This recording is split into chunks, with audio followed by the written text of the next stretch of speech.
let's talk Ukraine first. What do you think the game here is? I mean, you can start with Pete Hegseth's maiden voyage, which did not go well, and he's walking things back within 24 hours. But what do you think Rubio and Trump and Vance want for Ukraine? As a I guess cradle neocon. I don't know if the neocons exist anymore. I have a ton of thoughts about this. But I first, just really quick, because I think this got lost, and I'm obsessed with the crypto element of everything that's happening.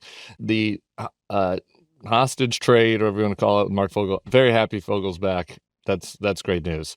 But what got missed was the person that got let out on our side was like one of the original crypto scammers who was running a massive crypto scam that allowed Russia to avert sanctions, by paying for things, using crypto rather than, cash and going through the regular banking system.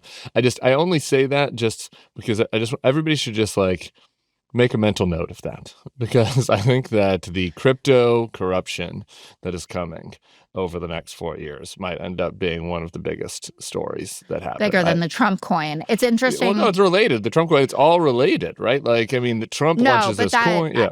I think that's how people can manage it. Well, they just say, okay, we know he's a grifter who does things like this, but it's so much bigger than that. And the trade wasn't publicized at all. No. It took days for anyone to know if we had to trade anything for Mark Fogel. Yeah, for sure. And so obviously there are bad people getting traded, and all of these things, like Victor Boot got traded during the Biden administration. So and I'm happy Mark Fogel is home. So it's less a commentary on the particular trade than just it's interesting where the priorities were. That the first Russian person out is this crypto scammer. Person doing the deal, Steve Witkoff, his son is business partners with the Trump kids on their crypto scam, right? So that's not a coincidence, all right? I'm not the always sunny guy putting yarn against the wall here. It's a pretty direct connection, directly to Trump's pocket. So anyway, the broader deal, the sad part about this is that just we appear to be on the side of the bad guys. I think that JD did some tough talk, but what is happening is we have this meeting in Saudi that you referenced. The Ukrainians aren't even invited. We're having a bilateral with the Russians, who invaded Ukraine and who we are sanctioning currently, to try to cut a deal that Ukraine isn't even at the table for. And Europe is having a separate, the Europeans are having a separate meeting at the same time. As you mentioned, Keir Starmer, the UK is out there saying, we're going to put boots on the ground, if necessary, peacekeeping troops to support Ukraine. And so in this moment, we're getting some mixed signals from the White House, but directionally, most of the signals are that we're sympathetic to the invaders, to the autocrats, to the people that were attacking a free democratic country. This, whatever you thought bad about American foreign policy in the past, this is a massive shift. This is not just a bad judgment call. It's the fact that it seems that we're supporting the countries that are in conflict with what the American values have been in the post-World War II era. So, at the top level, that is the thing to me that's the most striking. And when you looked at these press conferences, both Hegseth and Trump, I can't remember if Vance was asked this, but definitely Hegseth and Trump were asked, as part of these negotiations, what are you asking Russia to give up? And neither of them could answer. Hegseth gives 2 minutes of gobbledygook, just because that he couldn't come up with anything. And Trump starts attacking Europe during the answer to that question. And so I just think that kind of tells you all you need to know. What do you think is the likelihood that Zelensky gets his way? So he was speaking at the Munich Security Council, and he said, we need an armed forces of Europe. This is after J.D. Vance essentially took a flamethrower to our relationship with Europe in his speech. Clearly, Zelensky does not see us as the top partner opportunity for him going forward. Do you think Europe is really going to unify without us? Yeah, I wouldn't see us as the top partner opportunity either if I was him. Yeah. I think Europe will. I think it could be a positive outgrowth of the Trump worldview that Europe ends up, stepping up their game on defense and, takes more responsibility. And it's not like I don't want to say they're not taking any responsibility for their own defense, but actually, sort of take seriously the fact that they might have to go it alone at some point. I mean, you've seen this from people, from Europeans at the Munich Security Conference. Leader NATO said something to this effect, which was pretty, Secretary General rather, which is pretty alarming. So I think that possibly positive, but like, okay, that has potential massive negative ramifications for us. But there was a woman who is a journalist in Ukraine whose quote just really kind of dropped me in my feed over the weekend. She said this. Her name is Anna Merlikina. She was from Mariupol and had to flee to Kyiv. She said, "When you live in a world that is crumbling under your feet, the only thing that helps you survive is to believe in guidelines in civilized democratic countries that uphold values. When countries like the United States cease to be pillars, there is nothing to hope for." I mean, that is a jaw-dropping quote from somebody over in Ukraine, and I just think that's reflective of how people in Europe are going to see us. And then I just believe that there'll be negative ramifications for that down the line. We don't exactly know how or when, but I think that Europe will kind of decide that they should be prepared to go it without us. Do you think there's anything we could have done, or this storm, which is taking over the world, right? I mean, this is J.D. Vance meeting with one of the leaders of the AfD. You had Musk up on stage with them a few weeks ago talking about how important, I forget the exact terms, but didn't he say a white a white party or something like that is for leading Germany? So was there any way to stop this? Or on this one, I'll let you make fun of the Democrats' communications, and I'll take responsibility for my people, because I think possibly no, because of Iraq. Honestly, I do think that it was just such a debacle that that there, within the country, there has just become an increased skepticism, probably not even the right word, hostility to the idea that we should be involved overseas in foreign conflicts. And I think it's very complicated to then say, okay, well, this is not Iraq, right? Ukraine is different. We don't have troops on the ground. We're not trying to do regime change. We're trying to defend an ally, and that helps us because, if Russia successfully overtakes Ukraine, that's going to demonstrate weakness, to the, rules-based order, and that could cause threats to us down the line, right? It's a complicated point to make, right? Especially in the face of, really pretty bipartisan, increasingly opposition to us playing this role in the world. And so to me, the obligation is then this is what Trump has unraveled, is that there were a number of things that are not really popular among the whole country that leaders in both parties continued to do, such as USAID, because it was the right thing to do and because they were responsible leaders, right? And sometimes that is, required. And this is why this is not ancient Greece. We don't have a direct democracy on purpose. Not everything should be decided based on 50% plus one vote. If that is true, I would have never gotten married, right? That was an opposed vote until the Supreme Court did it, right? Eventually, sometimes leaders have to do things that are unpopular because they're the right thing to do. Maybe sometimes they get held accountable for that. Trump, because he doesn't care about any of that, doesn't have really core values or empathy or care about, the American, the American idea, doesn't believe that exists, only believes their American interests, has wiped away all of that. And so I don't know that the Democrats could have, just by making their messaging better, changed people's view of this war, or, broadly America's role when it comes to aid. So, I think that you could probably give a few of them some lessons on how to make those arguments better, having watched you on the 5 and having watched some of them. But I don't know that it would have actually made the difference in this case.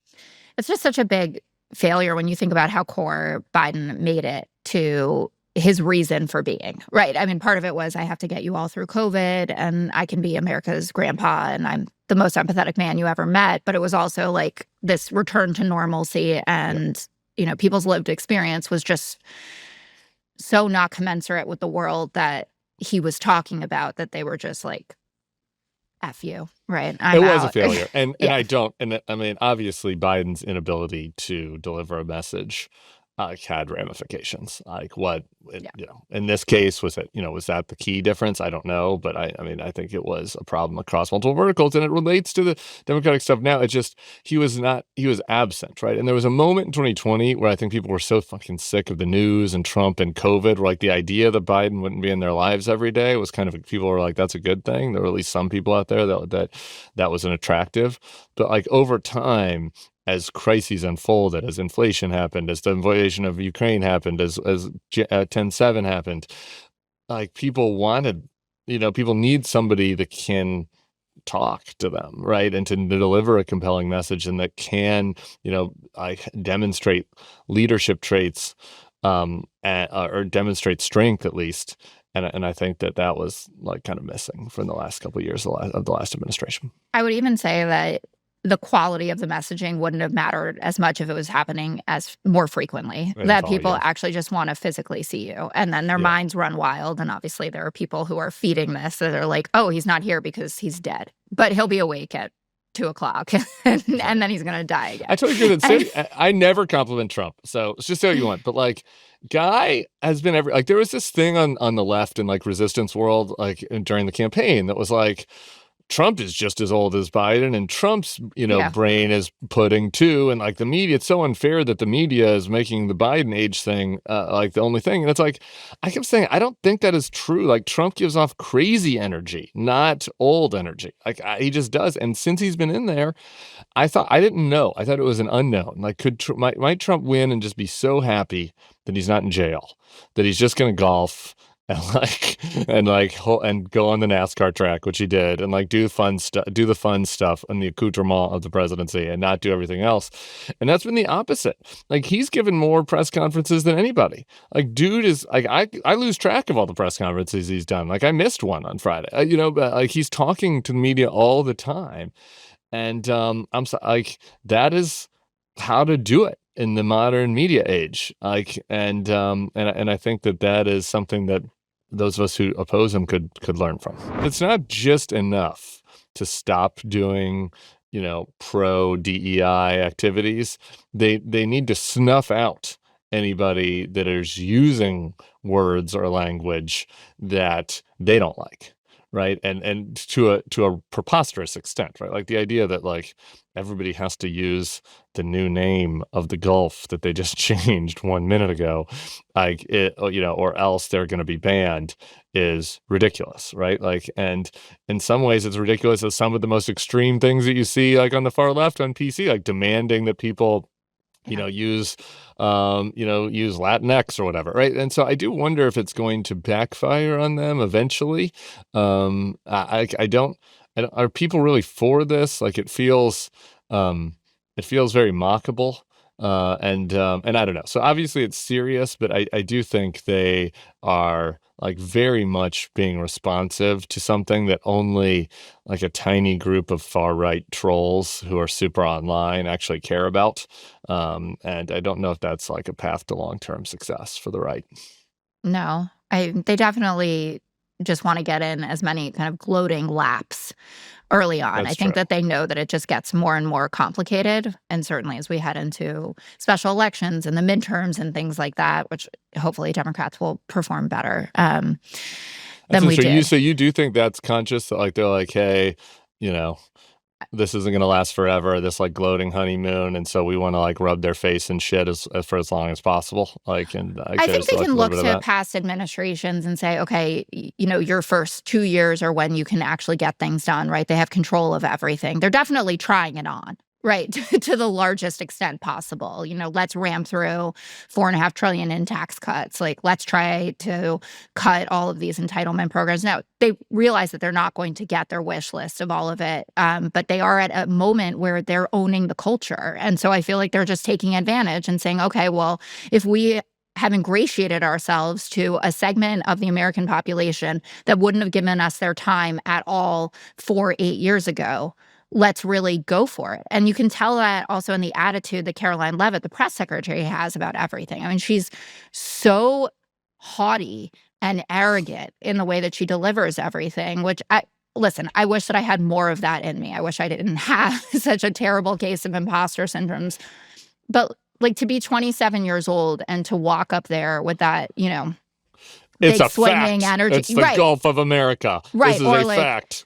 every man in Gaza is wearing a condom that we paid for. Well, actually, no. Yeah. No, that's not true. In Mozambique, there are some condoms that got sent, and it's the Trump bravado that if you say it a certain way, there's at least a good amount of people that are going to believe you. And I think that they're living for the moment, right? It's like a YOLO administration at this point. And until there are real consequences, I think they're going to go for it with everything. I mean, the AP is calling Mount Denali Mount McKinley right now. I mean, they're doing half of the crazy thing. Is that true? Like your comment about how they're owning the culture now? I can't figure this out. Like, is that actually true? Or does it just kind of feel like it's true? And maybe that's a distinction. Would I be able to know the difference? Yeah, maybe that's a distinction without a difference, right? But I'm kind of like, is it just political obsessives who feel this way? I mean, did people's lives really just change? Like, did they change like their mindset on this sort of stuff like overnight? I don't know. Owning infrequent voters that are That's true. 18 to 40. Right. That's true. And those are real culture vultures. Those are people that are listening to podcasts. Those are people who are concerned about all of the dyes in our food. Those are people who are picking schools for their kids to go to and are disenchanted with the public school system and wanting to get away from feeling like they have to use gender pronouns on their email signatures. I mean, these are real things that folks are thinking about. And so I don't know if owning the culture is the right way to put it, because I still don't think that Kid Rock is cooler than Jay-Z. That will just never happen. But I watch. You can tell we're millennials with those references. That's good. I can't. I can't fight the 40, and I'm 41 in a couple of weeks.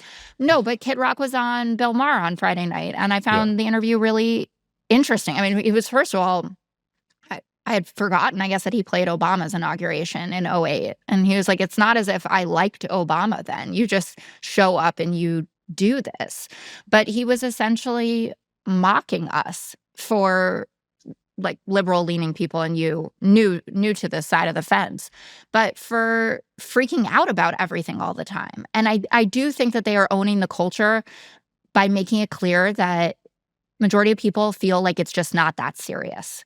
And part of that is a mistake on Democrats' part by not making it feel like it's that serious in practical ways, not like the sky is actually going to fall, but like this is the way that your checkbook is going to be affected. This is the way your kid is going to be affected. But like people are walking around just saying, I don't think politics is that serious. And the Republican side seems like that right now. So the Adams case itself, or at least what we know about it, you would expect more, I guess, in the indictment. He definitely broke the law. And I thought that Sassoon's letter was, very specific about that. And that does matter to people that are career prosecutors who take the law very seriously.